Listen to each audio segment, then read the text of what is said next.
enviar esa matriz extracelular para permitir como que haya más fluidez y mayor comunicación.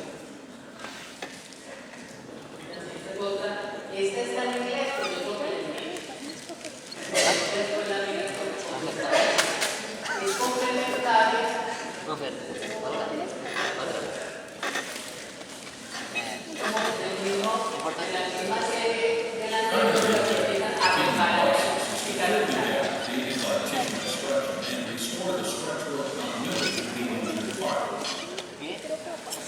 Wound healing is commonly related to processes beginning with the inflammatory phase.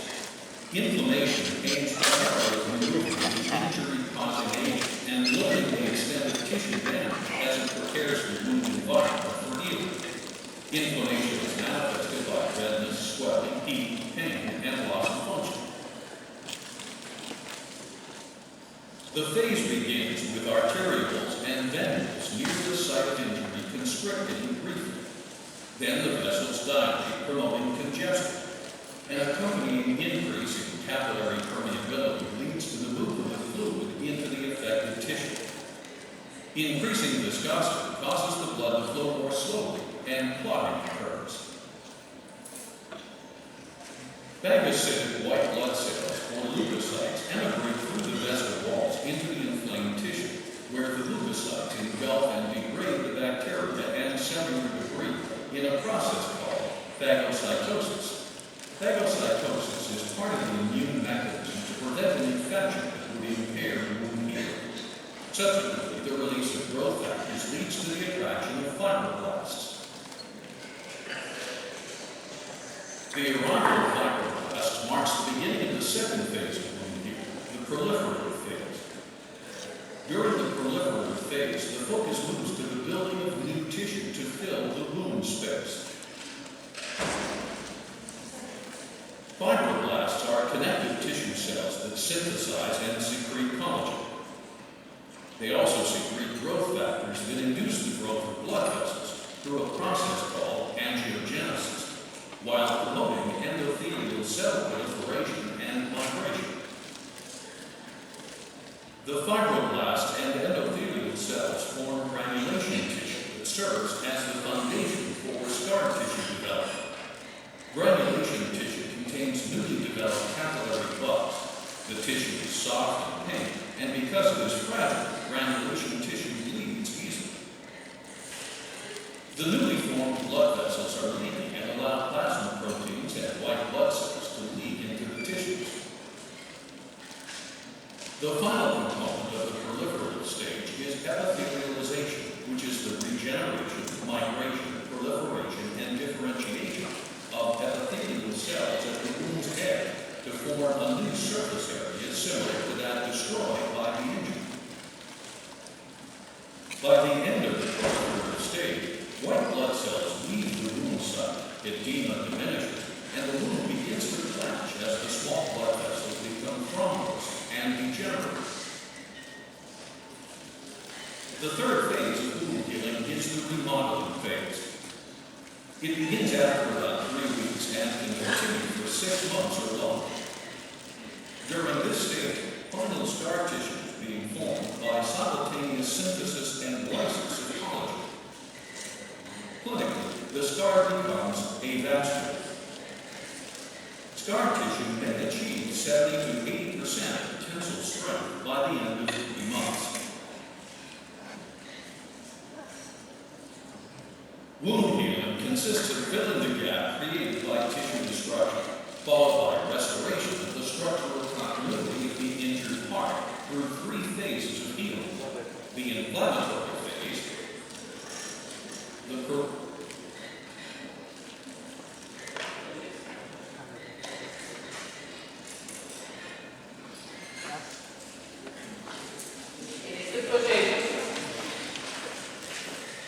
tenemos entonces estas bases.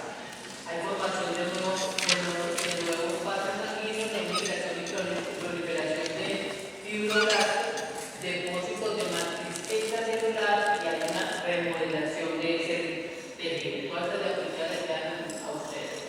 Entonces tenemos, hay diferentes mecanismos que están ahí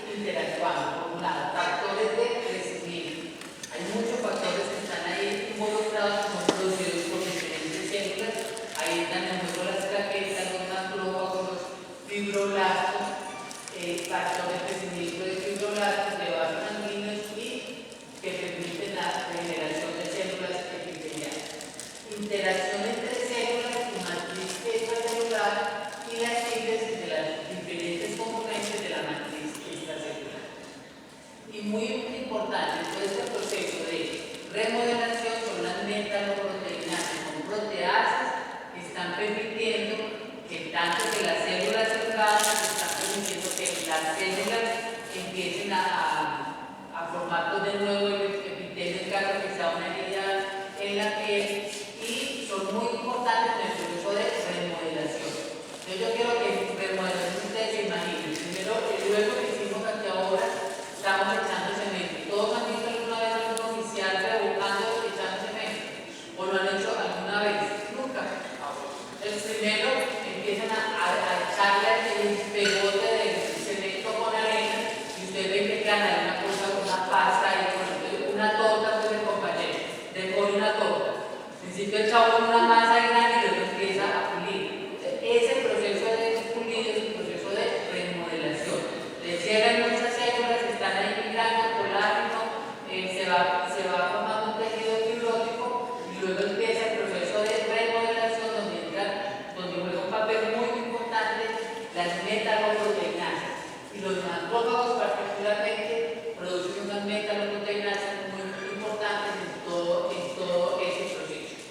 Entonces, importante aquí, activación de fibroblastos. Mire que hay diferentes factores que están ahí facilitando estos fibroblastos migran, proliferan, producen miofibroblastos, se transforman a miofibroblastos, que son los que permiten que la herida sufra un proceso de contracción. Porque una herida, por mucho que usted la afronte, se requiere como esa presión para que esa herida pueda afrontar. Y fuera de eso, estos fibroblastos producen colágeno y otras proteínas de matriz extracelular. Que ahora son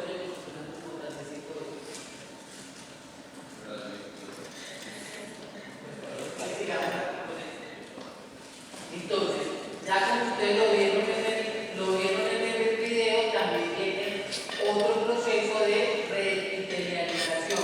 Este suponiendo una herida en piel, pero puede haber una herida en cualquier órgano, entonces reemplazaríamos las células epiteliales por las células propias del órgano.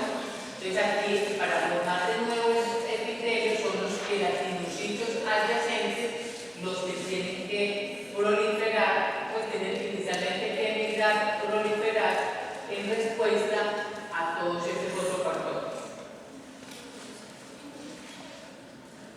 También, como lo vieron en el video, se forma inicialmente un tejido de granulación, es un tejido como de aspecto rosado. Todos han tenido una herida y se han visto que al principio es un tejido que es muy friable, o sea, que sangra muy fácil. Usted lava esa herida y va sangrando mucho. Luego van viendo que ese tejido ya se va volviendo mucho más resistente hasta que finalmente se forma la cicatriz como tal. Pero este tejido inicial, ese tejido de granulación, la idea es no removerlo, o sea, siempre y cuando esté limpio, dejarlo. Una limpieza, al principio usted cuando usted lava una herida, cuando está haciendo curaciones, uno al principio limpia mucho los partes, precisamente para retirar todos los productos pues, de desecho que haya ahí, para retirar fibrina, para retirar en caso que haya pus, pero luego uno va viendo que el tejido se va viendo más limpiecito, más rosadito, que también sangra mucho. Entonces ese tejido ya se puede limpiar más suavemente para permitir que sobre ese tejido ya se vaya dando todo el proceso de cicatrización. Y en la fase de remodelación, entonces ya se va cambiando el colágeno que era laxo, ya se empieza a cambiar como un colágeno fibrilar y luego ya se va dando un mayor fortalecimiento a la herida. También ustedes han visto en cualquier que al principio uno siente el tejido como blanco, estamos hablando de cuando forma cicatrices, cuando hay fibrosis y luego ya la cicatriz se va volviendo más resistente. Todo es un proceso de remodelación. Aquí simplemente para mostrar que todo eso que hemos visto no es producto de una sola célula. Tienen que interactuar diferentes células, tienen que interactuar muchísimos factores de crecimiento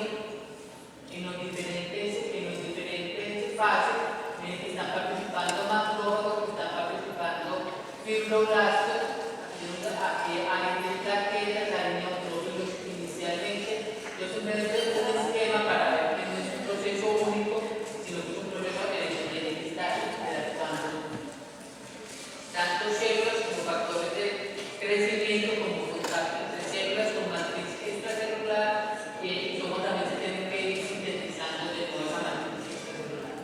Entonces, simplemente para ilustrarles un concepto que es la cicatrización por primera intención y cicatrización por segunda intención. Entonces, cuando una herida tiene unos bordes limpios, es una herida que no está contaminada. Por ejemplo, una herida con un objeto portante, digamos que no hubo contaminación asociada o que usted logró lavar adecuadamente, si usted logra suturar o por lo menos afrontar la herida, estamos hablando de una cicatrización por primera intención. Miren ustedes, que es prácticamente la que vimos en el video, entonces tiene unos bordes limpios, primero entonces empieza el filtrado de células, ya luego empieza el filtrado de fibroblastos que empiezan a producir colágeno hasta que finalmente se unen los bordes y queda una, pues si no queda prácticamente una cicatriz. Obvio, por lo menos es una cicatriz muy débil. Esto es lo que ocurre cuando uno sutura la herida. Ustedes vayan más adelante, que ya ustedes tienen por lo menos suturadores para hacer estas suturas. Ustedes van a ver que hay que suturar por flanes precisamente para ir afrontando. O sea, evitar estos espacios que usualmente si uno los deja se van llenando de colágeno. ¿Sí? Entonces, es una cicatrización por primera intención. Ya cuando hay un daño mayor, cuando ese andamiaje del que hablamos ahora se perdió, cuando fue esa explosión en esa pared, entonces ya estamos hablando de que hay un daño mayor. Usualmente ese tejido se va llenando de colágeno, eso va dando una cicatriz mayor, y es lo que pasa, por ejemplo, cuando tenemos un absceso. No sé si ustedes han visto úlceras varicosas o han visto unas personas que están postradas en la cama y esas úlceras que se les cortan. ¿Sí? Esos son, tienen que cicatrizar por segunda intención, y tampoco llegamos a ese extremo. Cualquier golpe, cualquier trauma que tuvimos que nos dio para hacer una sutura, hay veces uno se aporrea y se formó una lesión grande, tiene que estar, se vaya reemplazando poco a poco, y dependiendo si hubo una infección asociada, dependiendo de qué tanto tejido se va dañando, en ese sentido ya cicatriza. Si son heridas muy grandes, por ejemplo quemaduras, ya tendrán que poner inyección de piel para que se vaya regenerando el tejido. Les quedó claro por primera intención y por segunda intención, señor. Las cremas se utilizan por sensibilidad para las fracturas y que no van a cicatrización y que para el problema. Las cremas. Esas cremas usualmente son proteoglicanes que lo que hacen es reparar matriz extracelular. O sea, ayudan a rellenar ese espacio ahí como a reemplazar matriz extracelular. Entonces ven que casi todas dicen ácido hialurónico o alguna cosa por el estilo. Ustedes tienen que tener en cuenta, inclusive, yo no sé pues, si todavía se estará usando el azúcar o la panela, la usaban mucho tiempo, no sé si ahora le mandan para los pobres todavía, porque ya hay muchos apósitos y muchos proteoglicanes que se utilizan para rellenar esto. Pero antes lo que se usaba era un tejido que estimulara el tejido de granulación. Entonces uno usaba, las personas diabéticas que tenían esas úlceras, las personas que tenían esas úlceras varicosas, y que ahí se rellenaba con panela, rallada, o con azúcar, y se estimulaba el tejido de granulación. Ahora utilizan lo mismo, pero con productos costosísimos, y venden unos apósitos muy buenos para cuando son heridas muy expuestas, que son unas gasitas pues, que se adhieren a la piel y se quedan ahí, protegen, pero se estimulan el tejido de granulación. El problema es que son costosísimos, pues imagino que algunas especies ya las estén dando. Tengan en cuenta, cuando ustedes, una persona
Entonces, hay factores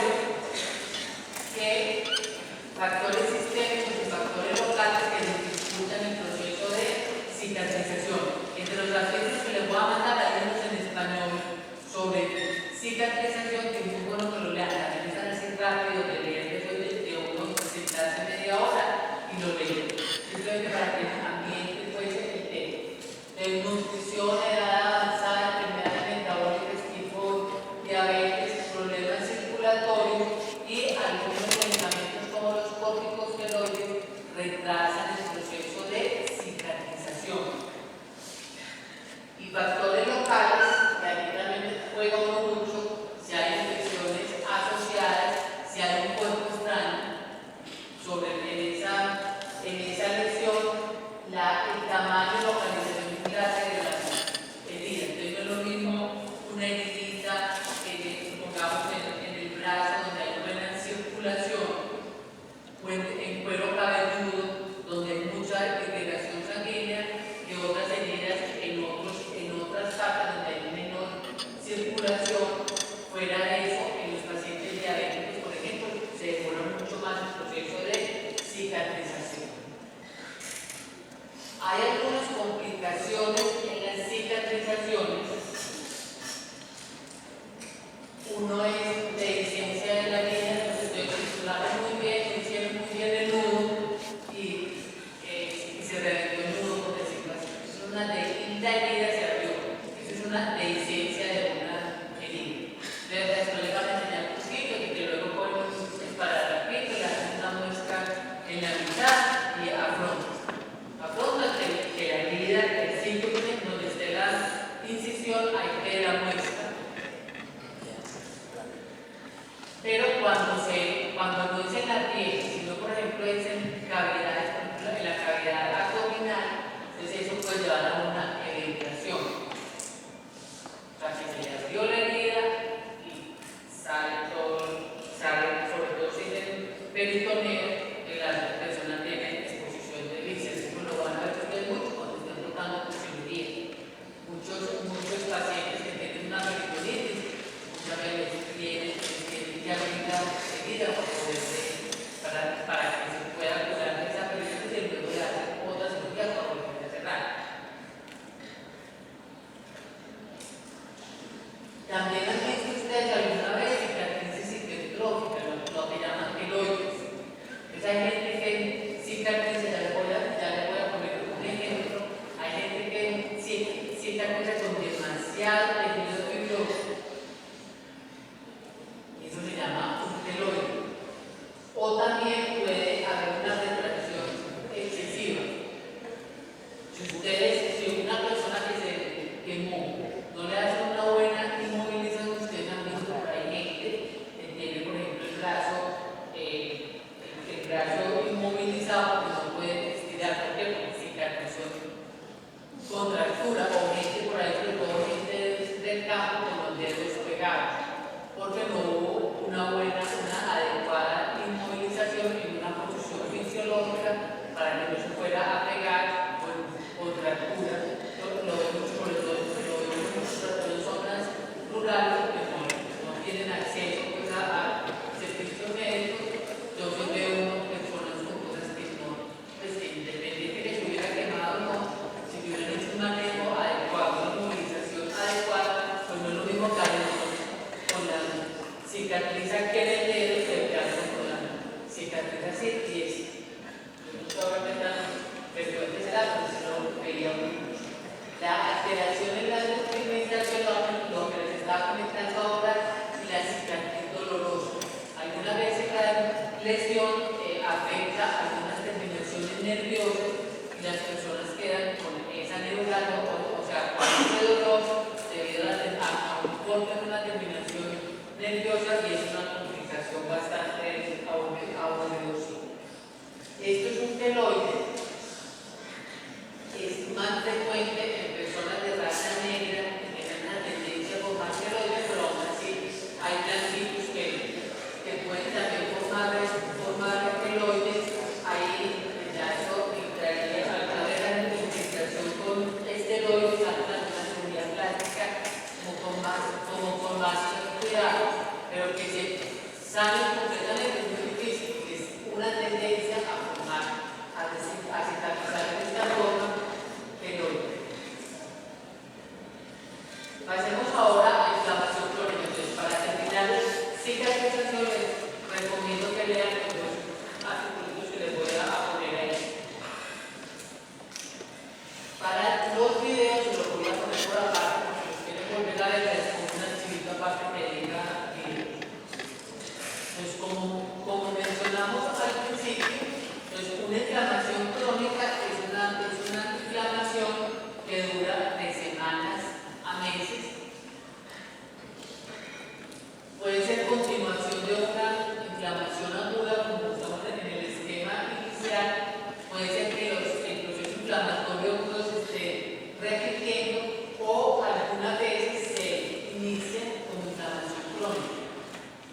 Algunas bacterias intracelulares o infecciones microbianas persistentes van a ser por definición crónicas.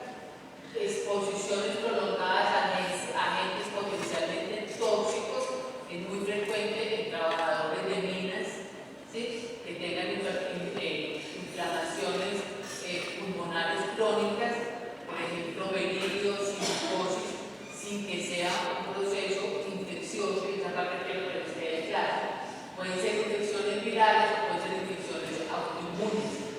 Por lo mismo que les mencionaba ahora, está constantemente estimulándose el sistema inmune, fundamentalmente por algunos fragmentos de la matriz extracelular. Entonces, aquí también se da un proceso de infiltración de células mononucleares. Miren que no hay neutrófilos ni hay mastocitos, hay macrófagos, linfocitos, células plasmáticas. Me mencionan los neutrófilos, mastocitos, posiblemente no haya tantos mastocitos en esta inflamación crónica. Hay destrucción tisular por productos de las células inflamatorias, hay infiltración de fibroblastos y hay angiogénesis. Cuando uno le menciona la inflamación crónica, uno se imagina mucho los granulomas. Ya vamos a ver una charlita que me encontré por ahí, está como bonita, de granulomas, pero no todas las inflamaciones crónicas son granulomas. Vamos a ver qué es el granuloma. Todos los granulomas son inflamaciones crónicas, pero no todas las inflamaciones crónicas son granulomas. Histológicamente, entonces hay otras inflamaciones crónicas que no son proliferativas y otras que son proliferativas. Van a ver de aquí en adelante muchas, pues cuando empiecen a ver medicina interna, van a ver muchas enfermedades crónicas, muchas inflamaciones crónicas que van a hablar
corpusculares se desarrollan frente a material extremadamente inerte, de tipo endógeno o exógeno, no degradable, también frente a agentes infecciosos de vida intracelular y de baja patogenicidad, y además frente a una tasa autoinmune. Los granulomas inmunes se producen como consecuencia del desarrollo de una respuesta inmune adaptativa, en la que participa la inmunidad celular con la activación de linfocitos TCD4 y TH1. Podemos observar un granuloma de respuesta cuerpo extraño con células gigantes de cuerpo extraño que tienen núcleos vesiculosos y núcleos prominentes. En cambio acá, observamos un granuloma de tipo inmune sin necrosis y un ganglio linfático. En cuanto a la morfología de la inflamación granulomatosa, las células epiteliales de los granulomas tienen un citoplasma granular de color rosa, con límites celulares no delimitados. Los agregados